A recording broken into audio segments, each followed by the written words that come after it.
What's good, YouTube? You know who it is. It's your boy Byron, aka the Mow-Town Hustler, aka the Grass Assassin. Coming at you with another video. And what I want to tell you guys, I already did the 2025 lawn care setup video, but there was a couple of pieces of equipment that didn't get mentioned or wasn't viewed. So I'm going to cover those items real quick and give y'all the full scope of things. So I got my Hustler trim star. It was in that my enclosed trailer, getting ready to be taken out for service. It's back, fully serviced, new blades. And one thing I want to say about this mower, like I had a shoe blocker on it because I primarily mulch with it. Well, I only mulch with it until recently. I took the shoe blocker off and let it side discharge for the first time since I had the mower. And with the new blades, I changed the blades a few times, but this is the first time I had new blades on it without the shoe blocker on there. And man, I think it did its best cut it ever had since I've had the mower.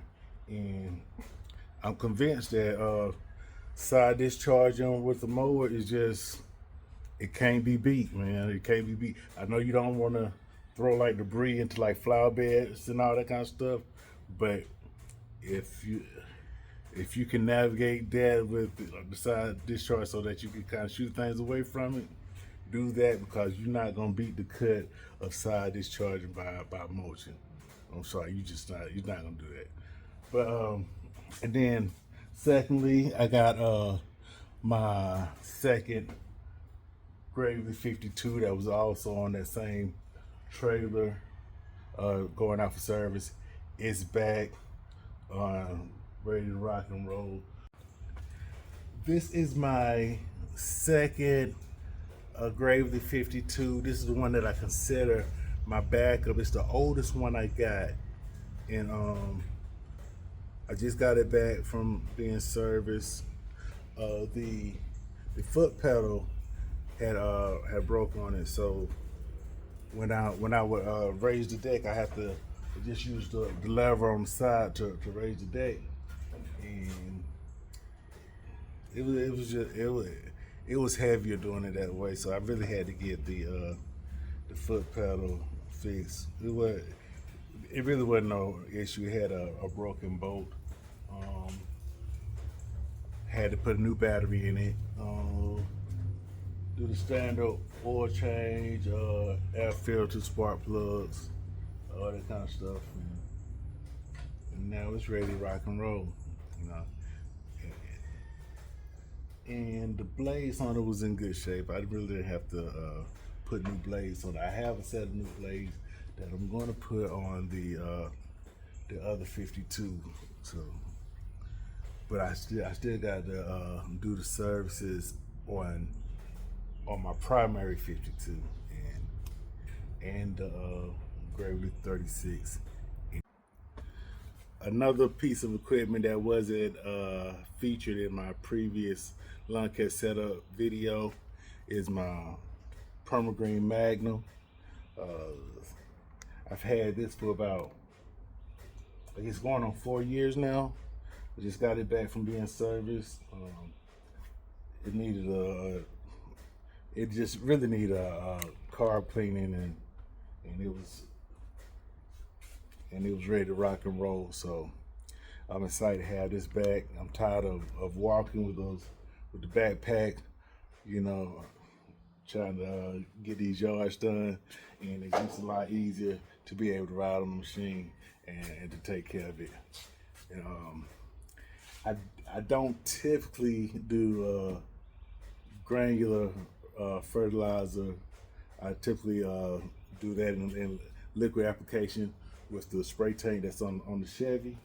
But this hopper right here, what the plan is to put my my shrub treatment sprayer in it, and as I do the weed control while I'm riding the yard, when I get over to the shrub, do a little, hit it with the wand, and take care of it that way. Make everything, because I really didn't have a way of really transporting my an effective way of transporting my shrub tank by it being 8 gallons. I was using my agrifab uh, push spreader, because it's a 125 pound push spreader. So I was sitting in there and I roll up to the bushes and shrubs and just kind of treat it. And but you know, when you got 8 gallons of water in the tank and you trying to push a spreader across a yard to get to the shrubs, it can be taxing. So, you know, being able to put it in the hopper of this PermaGreen was really helpful. So, you know, and then that's what I use it for. So, yeah, what it is. So, what I've decided to do is to like rotate my setups on like a weekly basis. Like one week I'm gonna use these 2 mowers, next week use the other 2 mowers to keep them getting their reps in. And as one piece go down, send it out for service, or have my service guys come in and look at it. Because I did find some really good mechanics like 2 weeks ago. My truck, both of my trucks was having issues. My F-250 was needed some brakes, needed some tires. My Chevy 2500 needed brakes, needed tires, needed a tune-up, and a whole bunch of other stuff. So my guys that came in, got them both up and running.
And I'm really happy about that. And,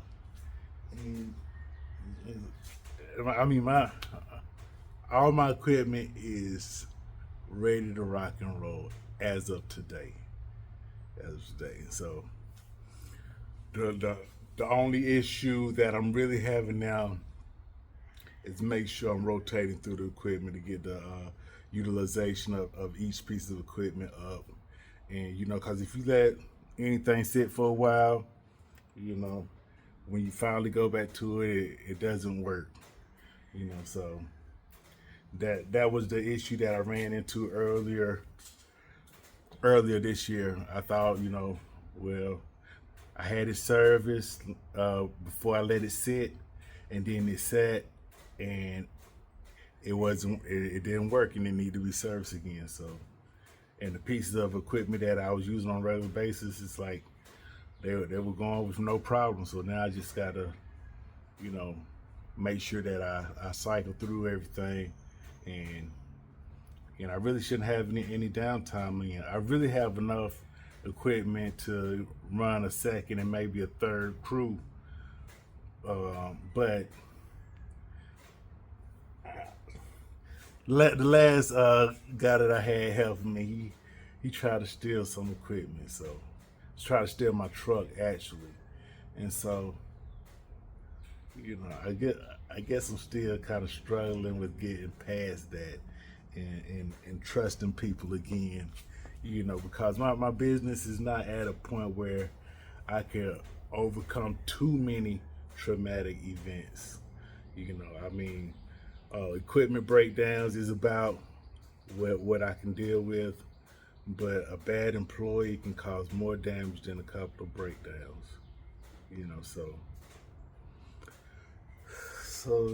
that's what, man. I've had plenty of guys to inquire about working with me, and you know, and they seem like good people, you know, but you never know. You know, everything is all good until it's not. So, I mean, and so that's about it, man. Sure. Like, comment, subscribe. Holla back at your boy.